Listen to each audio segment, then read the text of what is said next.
Hi hello welcome to జాటివి. తట్టెడు మట్టి తీయలేరా అన్న ఎమ్మెల్యే సబితా ఇంద్రారెడ్డి.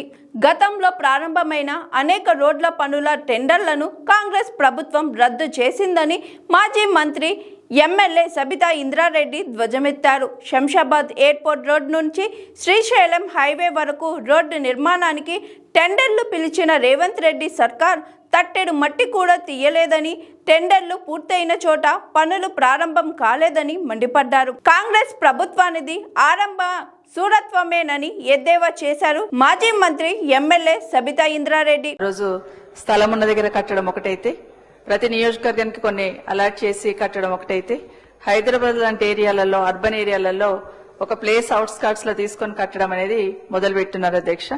దాదాపు మంత్రి గారు ఇచ్చిన సమాధానం ప్రకారమే 2,30,000 మాకున్న సమాచారం ప్రకారం హైదరాబాద్ లో 1,00,000 ఇండ్లు కట్టి ఉంటాం అధ్యక్ష. 1,00,000 ఇండ్లు కూడా ఎన్నికల కన్నా ముందు అలాట్ చేస్తున్న సందర్భంలో కంప్లీట్ అయినాయని కూడా అలాట్ చేయడం జరిగింది అధ్యక్ష.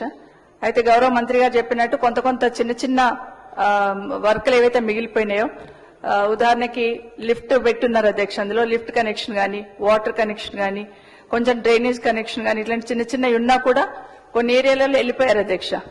ఇప్పుడు 2.5 years నుండి అధికారులను ప్రతిసారి చెప్తూ ఉన్నాం, వాటిని పూర్తి చేయండి, పూర్తి చేసి ఇవ్వండి. బెనిఫిషరీస్ వస్తారు వెనక్కి, మళ్ళీ వాళ్ళు ఇండ్లు అందులోకి షిఫ్ట్ అవ్వాలి అంటే అట్లీస్ట్ లిఫ్ట్ పని చేయాలి కదా అని చెప్తా ఉన్నాం అధ్యక్ష. ఉదాహరణకి నా కాన్స్టిట్యూన్స్ లో 12 floors వేశారు అధ్యక్ష. కాబట్టి అట్లాంటప్పుడు లిఫ్ట్ కంపల్సరీ ఉంటేనే వాళ్ళు పోగలుగుతారు. కాబట్టి ఇట్లాంటివన్నీ ఉన్నాయి, ఒకసారి ప్రత్యేకంగా దృష్టి పెట్టమని చెప్తా ఉన్నాను అధ్యక్ష.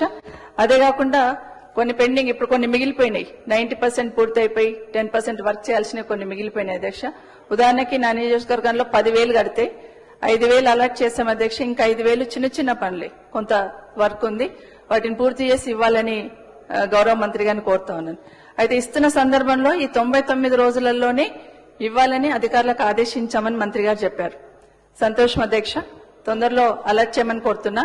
కానీ గత ప్రభుత్వం ఉన్నప్పుడు పార్టీ పరంగా చూడలేదు అధ్యక్ష. ఎవరైతే అప్లై చేశారో వాళ్ళందరినీ కూడా పిలిచి కలెక్టరేట్ లో కలెక్టర్ గారి ఆధ్వర్యంలో గౌరవ శాసనసభ్యులను, అప్పుడున్న ప్రజాప్రతినిధులందరినీ పిలిచి అధికారుల సమక్షంలో డ్రా తీశారు అధ్యక్ష. అది ఎవరికి వస్తే వాళ్ళకి అలాట్ చేశారు అధ్యక్ష. అది పార్టీలను చూడలేదు, ఎవరిని చూడలేదు అధ్యక్ష.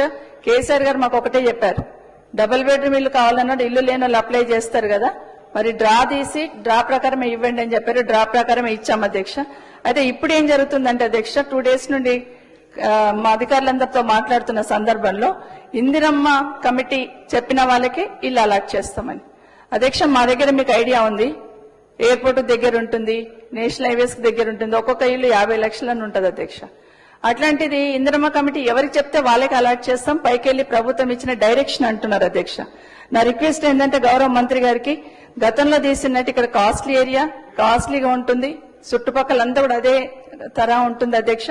దయచేసి డ్రా గతంలో ఎట్లా తీసాం అట్లా తీసి ఇవ్వమని కోరుతా ఉన్నాను. మీరు గ్రామాలలో ఇందిరమ్మ కమిటీ ఆధ్వర్యంలో ఇండ్లు ఇచ్చారు, మేమేం అబ్జెక్షన్ చెప్పలేదు అధ్యక్ష. ఎవరికైనా పేదవాడికి ఇస్తే సంతోషం అన్నాం, అక్కడ ఇన్వాల్వ్ కూడా కాలేదు అధ్యక్ష. కానీ ఇక్కడ గతంలో ఇచ్చినట్టే డ్రా తీసి ఇస్తే పేదవాళ్ళకి న్యాయం జరుగుతుంది. అక్కడ కూడా పార్టీ పరంగా కమిటీ చెప్పిన వాళ్ళకే ఇవ్వాలని మాకు ప్రభుత్వం ఆదేశాలు ఇచ్చిందని చెప్తున్నది అధ్యక్ష.